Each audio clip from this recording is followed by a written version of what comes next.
Hey everyone, welcome back in my channel once again. So कैसे हैं आप लोगों का? आई होप कि आप सभी बढ़िया होंगे, अच्छे होंगे, मस्त होंगे, अपने अपने काम में बिजी होंगे एंड मेरी वीडियो को वॉच कर रहे होंगे। सो जैसा कि कल हमारे त्योंग लाइव आए हुए थे एंड आज हमारे होबी जे होप लाइव आए हुए थे। सो मैं इन दोनों की लाइव इसी वीडियो में एक्सप्लेन कर दूंगी। सो सबसे पहले मैं स्टार्ट करते हैं हमारे त्योंग से, जो कि कल 30 मिनट्स के लिए लाइव आए हुए थे।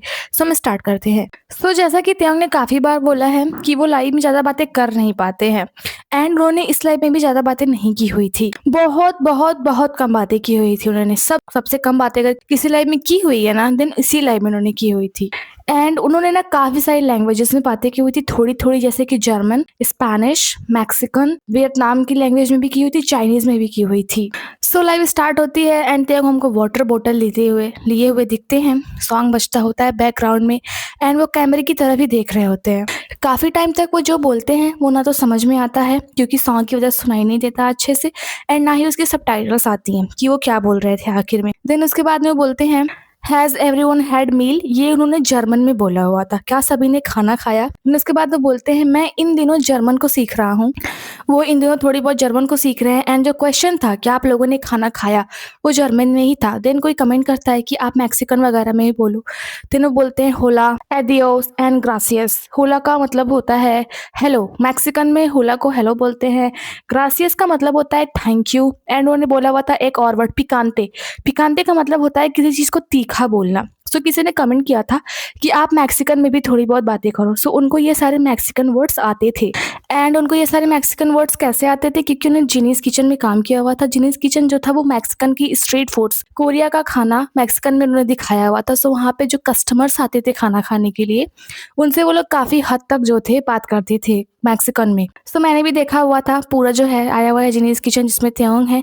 सो मुझे भी थोड़ी बहुत मैक्सिकन आती है, जितना उसमें बोला जाता है। एंड जैसा कि जिसने जिसने भी जिनीज किचन देखा होगा उसको थोड़ी बहुत मैक्सिकन वहाँ पे समझ में आई होगी। ग्रासियास, पिकांते, होला। एंड जैसे कि जब वो लोग फूड देते थे कस्टमर्स को, देन कस्टमर्स बोलते थे इस्ताबियन। इस्ताबियन का मतलब होता है ठीक है, मतलब खाना अच्छा है।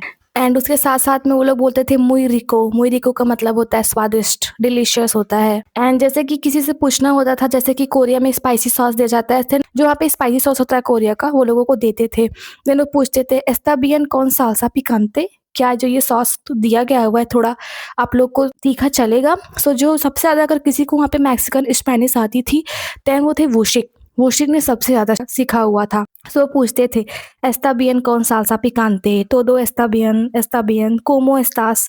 सो इस सब का मतलब होता है खाना अच्छा तो है ना, क्या आपको थोड़ी जो सॉस है तीखी चलेगी? एंड जैसा कि मैक्सिकन जो होते हैं वो बहुत तीखा खाना खाते हैं। जिन्होंने देखा होगा जिनीज किचन, उन्होंने ये सारे वर्ड्स जो है सीखे होंगे, कोई रिको, डिलीशियासो, साब्रोसो, एस्ता डिलीशियासो, मीकांते। सो वही जो थे उनसे कहा जाता है कि आप मैक्सिकन में बात करो। देन त्योंग जो थे वो बोलते हैं पिकांते, होला एंड एडियोस। एंड एडियोस का मतलब होता है गुड बाय। एंड उन्होंने लाइव स्टार्ट होते ही गुड बाय बोल दिया। सो आई थिंक उन्होंने भी ये सारे वर्ड्स वहीं से सीखे होंगे, मैक्सिकन स्पेनिश, जैसा कि उन्होंने जिनीज के किचन में काम किया हुआ था। एंड वो जब प्लेन में जा रहे थे मैक्सिको, तो उन्होंने थोड़ी बहुत जर्मन, मतलब वो स्पेनिश एंड मैक्सिकन सीखी हुई। एंड उन्होंने बोला हुआ था गुड आफ्टरनून मैक्सिकन में, जिसका मतलब होता है बुएनस तार्देस। बुएनस तार्देस को मैक्सिकन में जो है, मतलब इंग्लिश में गुड आफ्टरनून होता है एंड मैक्सिकन एंड स्पेनिश में बुएनस तार्देस बोलते हैं। सो उन्होंने काफ़ी सारे मैक्सिकन वर्ड्स को अपनी जो है लाइफ में बोला हुआ था। एंड उन्होंने एक अनदर वर्ड बोला हुआ था हस्ता प्रोंतो, जिसका मतलब होता है फिर से मिलेंगे या फिर जल्दी मिलेंगे, इसका मतलब होता है। एंड उन्होंने बोला हुआ था कोमो एस्तास। कोमो एस्तास का मतलब होता है कि आप लोग कैसे हैं या तुम कैसे हो। एंड उन्होंने आर्मीज की थोड़ी बहुत जो हाल चाल है वो मैक्सिकन में ली हुई थी, जैसे कि उन्होंने बोला हुआ था कोमो एस्तास एंड कोमो तेवा। कोमो तेवा का मतलब होता है आप लोग का हाल कैसा है, कैसे हैं आप लोग। एंड वो बोलते हैं नो मुई बियन। नो मुई बियन के मतलब होता है नहीं अच्छा है। एंड फिर वो बोलते हैं नो नो मुई बियन, मतलब कि अच्छा है। एंड जिन्होंने भी जिनीज किचन देखा होगा, जो कि वहाँ पे है, प्राइम वीडियो पे है, उन्होंने सुना होगा नो मुई बियन। मुई बियन जो वुशिक थे ना, वो पूछते हैं कि मुई बियन खाना अच्छा है। देन वो लोग बोलते थे यस यस मुई बियन खाना अच्छा है, एक्सेलेंटो, ऐसा करके वो लोग बोलते थे।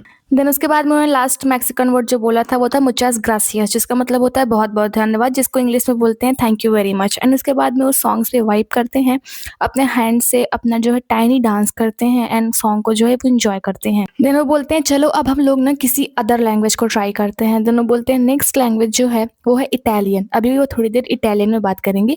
सो मैक्सिकन, जर्मन एंड मैक्सिकन के बाद में जो थर्ड लैंग्वेज थी वो थी इटालियन, जिनमें उन्होंने बात की हुई थी। देन उसके बाद में वो इटालियन में बात करते हैं, उन्होंने सबसे पूछा कोमेती सेंती। कोमेती सेंती एक इटालियन वर्ड है जिसका मतलब होता है आप कैसा महसूस कर रहे हैं, how are you feeling, how do you feel, आपको कैसा फील हो रहा है।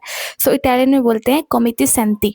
सो उन्होंने सबसे पूछा हुआ था कि आप लोग को कैसा फील हो रहा है। देन इसके बाद वो जो है वो आर्मी से पूछते हैं एलारो थेम्पो ची नॉन ची वेदियामो, जिसका मतलब होता है तो फिर काफ़ी समय हो गया है हम मिले नहीं। एंड इसका एक पॉजिटिव मतलब भी होता है एलारो टेम्पो चीची वेदियामो, तो फिर जल्दी ही मिलते हैं। सो ये भी एक इटालियन मतलब पूरा सेंटेंस है जिसको त्योंग ने बोला हुआ था तानो टेम्पो चेची वेदियामो, ठीक है। सो इटालियन में ना वो काफ़ी कम ही बात करते हैं। उसके बाद वो कमेंट को पढ़ते हैं एंड उन्होंने जिस नेक्स्ट लैंग्वेज में बात की हुई थी वो थी वियतनाम की लैंग्वेज। एंड ये बोलते हैं कि जो ये वियतनाम लैंग्वेज है उसमें बात करना थोड़ा-सा उनको डिफ़िकल्ट लग रहा है, लेकिन आप लोग थोड़ा रुकिए, वो उसमें भी बात करने की कोशिश करेंगे। सो उन्होंने गूगल वगैरह में सर्च किया कि वियतनाम में हाय किसको वो हाय कैसे बोलते हैं। देन उसका मतलब होता है जिन चाओ, जिन चाओ का मतलब होता है हाय वियतनाम में। सिन चाओ कैसे बोला जाता है हाय। सो उन्होंने आर्मीज़ को बोला सिन चाओ। देन उसके बाद वो वियतनाम में एक अनदर सेंटेंस बोलते हैं जिसका मतलब मुझे भी नहीं पता। शाओ लुक नाइहा सिंजा खाओ, वो उसको भी नहीं मतलब त्योंग भी उसको नहीं बोल पाते हैं। चाओ लुक नाइहा का मतलब होता है hello hi this good luck good Fortune right, ऐसा कुछ होता है। सो त्योंग भी उसको नहीं बोल पा रहे थे एंड मुझे भी नहीं समझ में आया कि आखिर में वियतनाम का कौन सा सेंटेंस है। देन उसके बाद वो बोलते हैं चुक मुंग शिनहत, इसका मतलब होता है हैप्पी बर्थडे। चुंग मुंग शिनहत जो वियतनाम में बोला जाता है हैप्पी बर्थडे को। सो उन्होंने उसको बोला चुक मुंग शिनहत। देन उसके बाद वो अगेन वियतनाम जो होता है सेंटेंस बोलते हैं कोंग लेन हे। कोंग लेन हे का मतलब होता है मत लेना, डोंट टेक इट, कोंग लेन हे। एंड सेकेंड उन्होंने बोला हुआ था लाम अन सोतो मुच्चू, जिसका मतलब पता नहीं क्या होता है। लाम अन सुन का मतलब होता है आपका काम स्मूथ चले, एंड जो सुतु मुच्चू है उसका मतलब मुझे नहीं पता कि क्या होता है। देन उसके बाद में वियतनाम के बाद में वो जो है वो नेक्स्ट जो वो लैंग्वेज में बात करने वाले थे वो थी चाइनीज़। वो बोलते हैं चाइनीज़ में बात करनी है एंड चाइनीज़ में मैं काफ़ी अच्छा हूँ। देन उन्होंने बोला मतलब अपने कंप्यूटर में वो कुछ टाइप वगैरह करते हैं। उसके बाद वो बोलते हैं कि मैं अभी कुछ जो है चाइनीज़ के वो थोड़े बहुत अच्छे स्वीट सेंटेंस को सीखूंगा। उसके बाद में आप लोगों से मैं चाइनीज़ में बात करूंगा। सो आप लोग थोड़ा जो है वो इंतज़ार करें। देन कुछ वर्ड्स वो पढ़ते हैं चाइनीज़ के, लेकिन वो बोलते हैं कि ये थोड़े हार्ड है एंड उनको थोड़ा बोलना उनके लिए हार्ड था। देन वो थोड़ा और सर्च करते हैं चाइनीज़ में। देन ये सब होता ही रहता है, तभी वो अपने सॉन्ग को बजाते हैं। वो सॉन्ग के नेम को भी बताते हैं कि उन्होंने कौन सा सॉन्ग बजाया हुआ है, जो कि सॉन्ग था चोपिन बलाड नंबर 4 जो कि परफॉर्म किया हुआ था सेओंग जिन छो ने। सो सेओंग जिन छो के सॉन्ग को वो सुनते हैं एंड बताते हैं कि वो यही सॉन्ग को सुन रहे हैं उस टाइम पे। सो जो चाइनीज़ में पहला जो सेंटेंस बोलते हैं वो तो मुझे नहीं समझ में आया हुआ था। देन वो बोलते हैं कि मुझे लगता है कि ये जो थोड़ी भाषा शैली है थोड़ी ठीक नहीं है, लेकिन फिर वो चाइनीज़ में बोलते हैं वो या ली जी यू नी। सो जिसका मतलब हिंदी में बताऊँ तो मेरी आँखों में सिर्फ तुम हो, हिंदी में इसका मतलब होता है and in my eyes there is only you, English में वो या ली जी यू नी। सो इसका मतलब चाइनीज़ में ये होता है। देन ज़्यादा वो चाइनीज़ में बात नहीं करते हैं, 1-2 सेंटेंस ही वो बात करते हैं। जैसा कि बोला तो उन्होंने था कि वो चाइनीज़ में काफ़ी अच्छे हैं एंड वो सच में काफ़ी अच्छे हैं। जो बीटीएस में आई थिंक त्योंग हैं जिनको सबसे ज़्यादा लैंग्वेज आती है, जिनको Korean, Japanese, Chinese and broken English and ऐसा एंड मैक्सिकन भी आती है।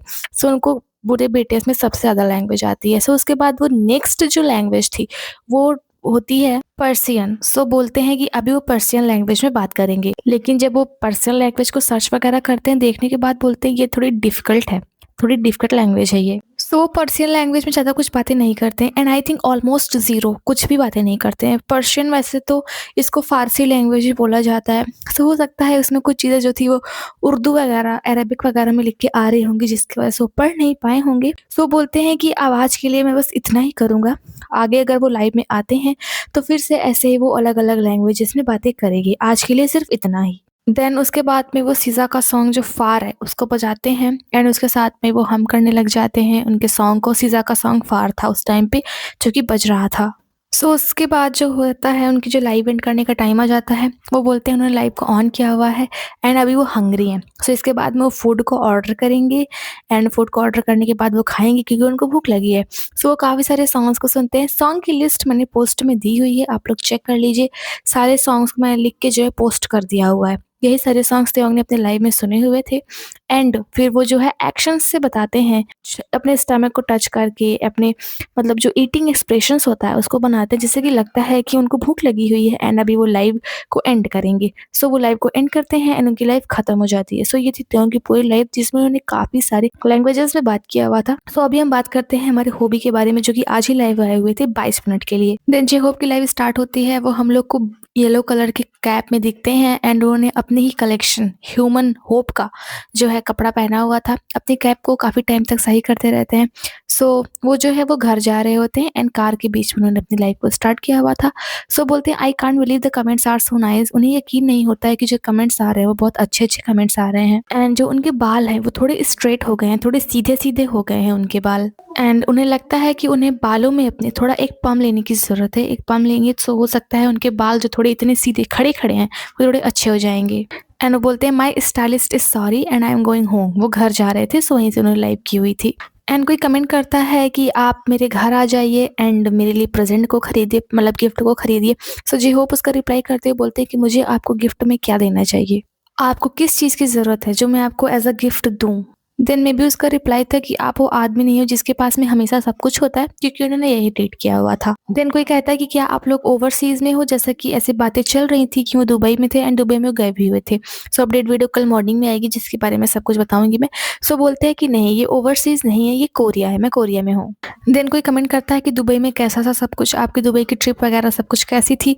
सो वो बोलते हैं कि मुझे कुछ रिलेटेड इवेंट था यहाँ पे, जिसकी वजह से मुझे यहाँ पे आना पड़ा था एंड इसीलिए वो दुबई आए हुए थे एंड अभी वो अटेंड करने के बाद में वापस आ गए हैं। सो कोई कमेंट करता है कि मैं अभी एक रेस्टोरेंट हूँ एंड यहाँ पे कुछ वर्जन्स के जो सॉन्ग है वो चल रहे हैं। सो क्या बीटीएस के भी उसी वर्जन्स के सॉन्ग अगले साल आएँगे? देन जे-होप उसका रिप्लाई करते हैं, अगले साल जो बीटीएस है उसके नए सॉन्ग जो हैं वो बाहर आएँगे, जैसे कि उन लोग का एल्बम रिलीज़ होगा। सो मे बी किसी ने पूछा कि आपने दुबई में परफ़ॉर्म वगैरह किया? सो उन्होंने कहा कि हाँ, हम लोगों ने परफ़ॉर्म किया हुआ था एंड वहाँ पे बहुत सारे स्टाफ्स वगैरह के मेंबर थे, जिन्होंने हम लोग की परफ़ॉर्मिंग को रिकॉर्ड वगैरह किया हुआ था। सो हम लोगों ने परफ़ॉर्म किया, इवेंट को अटेंड किया एंड हम लोग वापस आ गए। सो कोई कमेंट करता है कि आपके पीछे से कुछ इलेक्ट्रिक साउंड वगैरह क्यों आ रहा है? सो जेहो बोलते हैं आपको उस पे ध्यान नहीं देना चाहिए, वो जस्ट एक साउंड है। देन वो बोलते हैं कि सच बोलूँ तो इन दिनों ना मुझे जो है वो हेड स्पा से प्यार हो गया है। मैं अक्सर जो है वो हेड स्पा इन दिनों कराने लग गया हूँ एंड इस हेड स्पा कराने की वजह से जो मेरे हेयर्स हैं इस टाइम पे बहुत ज़्यादा स्मूथ एंड सिल्की हो गए हैं। सो फिर कोई कमेंट करता है कि दुबई में स्टेज वगैरह कैसा था? सो बोलते हैं जैसा कि मैं जो है एडमिरल्स पिगेट उसका जो है तो उसके वो ब्रांड एम्बेसडर हैं एंड ये जो एडमिरल्स पिगेट है वो एक घड़ियों का जैसे ऐप की तरीके है। सो उसी के हिसाब से वहाँ पे इवेंट था एंड हमने उसको जॉइन किया हुआ था एंड जैसा कि दुबई में हम लोग थे एंड ये 150वीं सालगिरह भी थी। सो उसी को जॉइन करने के लिए हम सभी गए हुए थे एंड वहाँ पे सब कुछ काफ़ी अच्छा था। देन उनसे मे बी कोई पूछता है कि आप वहाँ पे इतने बड़े स्टेज पे जैसे कि परफॉर्म कर रहे थे, सो क्या आप नर्वस वगैरह थे? सो बोलते हैं जैसा कि मैंने परफॉर्म किया वो बीटीएस परफॉर्मेंस के जैसा ही था। जैसे कि जब मैं एज़ अ बीटीएस की तरफ से मैं परफॉर्म करता हूँ, देन मैं 5 लाख 50,000 लोग ऐसे-ऐसे बीच लोगों के बीच में जो है परफॉर्म करता हूँ एंड वहाँ पे परफॉर्म कर रहा था। सो वहाँ पे सिर्फ 100 लोग की ही टीम थी। सो उतना ज़्यादा नर्वस मैं नहीं था, लेकिन फिर भी मैं थोड़ा बहुत नर्वस था और मैं थोड़ा बहुत नर्वस था वहाँ पे परफॉर्म करने के लिए, भले ही वहाँ पे 100 लोग थे एंड उन्होंने कहा कि अभी वो अपने घर के जाने के रास्ते में है एंड वो अपना ध्यान रखेंगे। देन कोई कमेंट करता है कि क्या आपने दुबई चॉकलेट खरीदी? जैसे कि दुबई चॉकलेट काफ़ी ज़्यादा ट्रेंड में था, जैसे कि चॉकलेट होता है, उसके अंदर पिस्ताचियो होता है। सो बोलते हैं हाँ, मैंने दुबई चॉकलेट खरीदी है एंड उन्होंने बोला कि उन्होंने दुबई चॉकलेट को वहाँ से गिफ्ट पाया हुआ है। दुबई से उनको गिफ्ट मिली हुई थी एंड उन्होंने दुबई चॉकलेट को इससे पहले कभी भी ट्राई नहीं किया हुआ है। देन कोई कमेंट करता है कि चाहे भले ही आप वहाँ पे नर्वस रहे हो, लेकिन आपने अपनी गुड जॉब की हुई है, आपने अपना बेस्ट दिया हुआ है। सो उन्होंने बोला हाँ, मैंने किया तो है, लेकिन मैं फिर भी नर्वस हो जाता हूँ, पता नहीं क्यों? मैं रिलैक्स नहीं रह पाता हूँ, मैं नर्वस हो ही जाता हूँ। देन फिर से अगेन वो वही अपने हेयर्स को देखते हैं एंड बोलते हैं मुझे पर्म लेना चाहिए, जैसे कि मेरे हेयर्स बहुत ज़्यादा स्ट्रेट हो गए हैं एंड वो बोलते हैं कि जो दुबई का वेदर है इस टाइम बहुत ज़्यादा अच्छा है, मतलब दुबई का जो मौसम होता है वो काफ़ी ज़्यादा अच्छा है, लेकिन वो बोलते हैं कि मैं इस समय दुबई में नहीं हूँ, मैं बस बता रहा हूँ कि दुबई का वेदर काफ़ी अच्छा होता है। मैं इस टाइम पे कोरिया पे हूँ ना, ताकि आप लोग ये सोच लें कि मैं दुबई की बात कर रहा हूँ, उस समय दुबई में हूँ, उस टाइम पे नहीं, मैं कोरिया में हूँ। एंड देन वो कुछ दुबईयन खाना के बारे में बताने लग जाते हैं। वो बोलते हैं हाँ, ये खाना मुझे बहुत ज़्यादा पसंद है। मैंने जो फाउंटेन शो होता है उसके सामने बैठ कर के ये जो चीज़ें थी वो काफ़ी ज़्यादा खाई हुई थी। देन वो ना अपनी टी-शर्ट को दिखाते हैं जो उन्होंने ह्यूमन होप की पहनी हुई थी, उनके कलेक्शन की टी-शर्ट। वो बोलते हैं ये जो टी-शर्ट्स हैं, स्वेटर्स वगैरह हैं, स्वेट शर्ट वगैरह ये सब बहुत क्यूट हैं एंड ये सब कुछ रिलीज़ होने जा रहे हैं। मतलब जो उनका कलेक्शन है, कोलैबोरेटेड कलेक्शन जो है वो रिलीज़ होने जा रहा है एंड वो इसके लिए बहुत ही लॉन्ग टाइम से प्रिपेयर भी कर रहे थे। एंड इसके लिए भी वो नर्वस हैं और जो ये इनका एक कलेक्शन है, इनके लिए बहुत ही ज़्यादा मीनिंगफुल है, जैसा कि होप उनका स्टेज नेम है एंड कलेक्शन का नाम भी उन्होंने ह्यूमन होप के नाम से ही रखा हुआ है। सो उनके लिए ये बहुत ही ज़्यादा मीनिंग रखता है। देन अगेन वो बोलते हैं कि वो घर जा रहे हैं। देन कोई कमेंट करता है कि आपका जो ह्यूमन होप का कलेक्शन है वो बहुत ही ज़्यादा अच्छा है। देन उसके लिए वो थैंक यू भी बोलते हैं एंड देन वो बोलते हैं कि अभी बीटीएस के कमबैक में सिर्फ 2 महीने रह गए हैं, दिसंबर एंड जनवरी। एंड हमें ऐसा मान के चलना चाहिए कि हमारे पास दिसंबर एंड जनवरी नहीं है, दिसंबर तो बिल्कुल ही नहीं है। एंड वो दिसंबर में जो है बहुत ही ज़्यादा डांस की प्रैक्टिस करेंगी, हार्ड वर्क करेंगी, क्योंकि फरवरी में जो है उन लोग का एल्बम आने वाला है एंड मुझसे भी सच में इंतज़ार नहीं हो रहा है कि मतलब सिर्फ 2 महीने रह गए हैं, सिर्फ 2 महीने एल्बम आने में। ठंडी में ही निकल जाएगा 2 महीना तो। सो इसीलिए वो बोलते हैं कि हमें 2 महीने मान के नहीं चलना चाहिए, दिसंबर तो बिल्कुल भी नहीं मान के चलना चाहिए। सिर्फ हमारे पास 1 ही महीने रह गए हैं एल्बम को रिलीज़ होने में एंड एल्बम ऑलमोस्ट डन हो गया है। एंड हमने आज देखा हुआ था नामजून की स्टोरी जिसमें हमने देखा हुआ था, तो इसमें हमें देखा हुआ था जिमिन एंड नामजून जो है वो स्टूडियो में हैं, डांस की प्रैक्टिस कर रहे हैं। जिमिन थोड़ा टायर्ड भी दिख रहे हैं एंड पीछे जो टीवी लगी हुई है इसमें आप देख सकते हैं वो लोग डायनामाइट की प्रैक्टिस भी कर रहे हैं। सो हो सकता है वर्ल्ड टूर में वो लोग डायनामाइट का भी जो टूर होगा उसमें डायनामाइट की भी परफॉर्मेंस वो लोग करेंगे। देन कोई कमेंट करके कहता है कि होबी आप जो है ना वो पहले दिसंबर में लाइव आना। सो बोलते हैं जैसे कि दिसंबर को उन लोग का स्केड्यूल जो है बहुत ही ज़्यादा टफ होने वाला है, लेकिन फिर भी वो कोशिश करेंगे। देन वो बोलते हैं हमारे जो सारे फ्रेंड्स हैं उन्होंने काफ़ी ज़्यादा हार्ड वर्क किया हुआ है। जैसे कि अभी हम लोगों ने रिसेंटली एक बहुत ही बड़े बिग प्लेस पे अभी हम लोग इवेंट करके आ रहे हैं। सभी हैं वो बहुत ही ज़्यादा हार्ड वर्क करते हैं। देन वो अपने जो कोलैबोरेटिव प्रोडक्ट था ह्यूमन होप उसको दिखाते हैं।